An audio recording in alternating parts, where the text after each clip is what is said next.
Okay, so for the first step, we are going to add our colorful designs to this frame.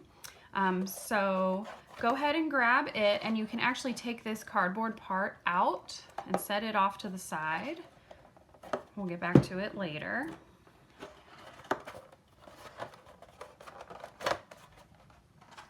Okay, so you're gonna take your frame like this. So it's kind of like a tray. The sides should be up. And you have two options for this. So you're gonna lay it down on either this printout of Frida's painting or on top of this oval template.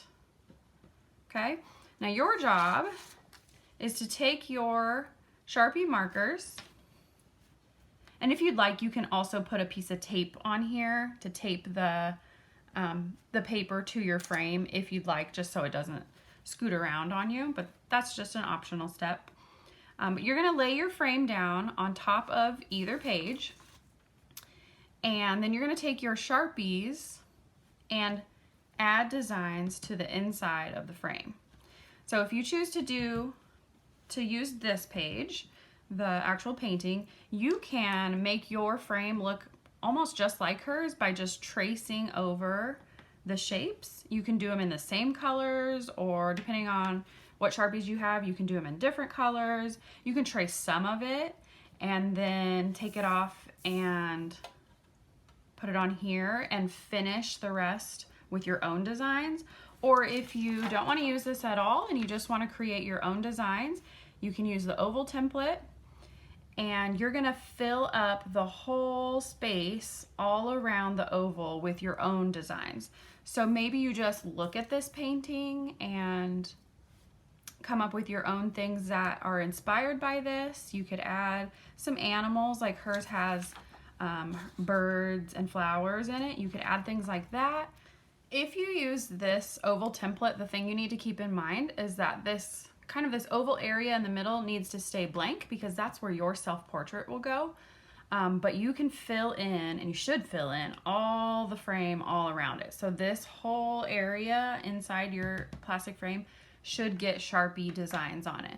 Whether you make up your own, or if you use this and want to trace some of it, you're gonna trace all the stuff around the outside, but leave this kind of blue background area. And of course, Frida, don't trace her, because this isn't going to be a portrait of her, it's going to be a portrait of you.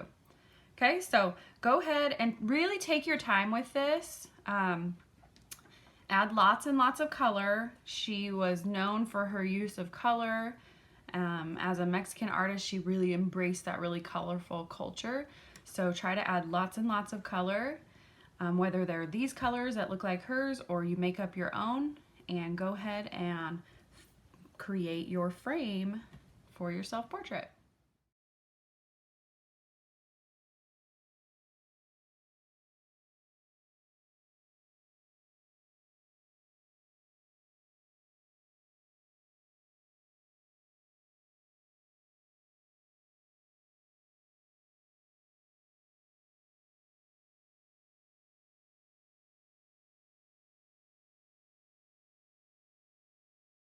And while you're working, if you want to occasionally lift your frame and check it out, you can see what's going on.